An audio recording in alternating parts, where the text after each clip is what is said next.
જય હિન્દ, ભારત માતા કી જય.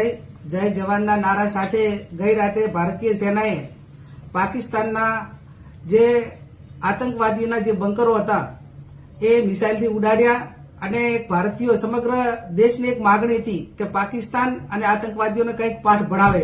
ત્યારે સેના અને સરકારને અભિનંદન આપીએ છીએ.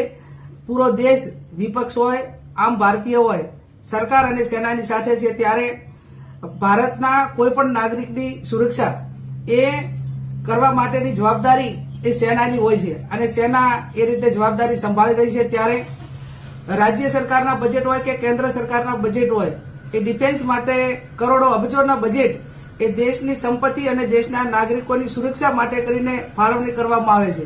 ત્યારે હું અભિનંદન આપું છું દેશના જવાનોને. એમની મનોબળ વધારવા માટે તમામ ભારતીયો સેનાની સાથે છે. 10:30 વાગે ભારતીય સેનાના પ્રેસ કોન્ફરન્સ પણ છે અને 10:30 વાગે પ્રેસ કોન્ફરન્સમાં વિગતથી સેનાના વડા આપણને સૌને માહિતી પણ આપશે.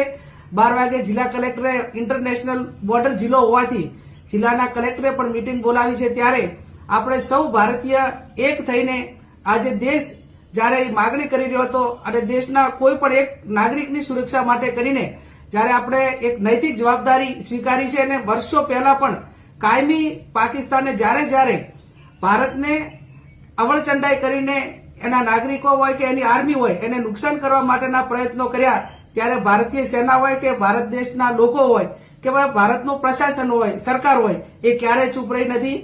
જે રીતે 1971નું યુદ્ધ હોય, 65નું હોય, અનેક સર્જિકલ સ્ટ્રાઇક હોય કે અનેક વખત ભારતીય સેનાએ પાકિસ્તાનને પાઠ ભણાવ્યો છે.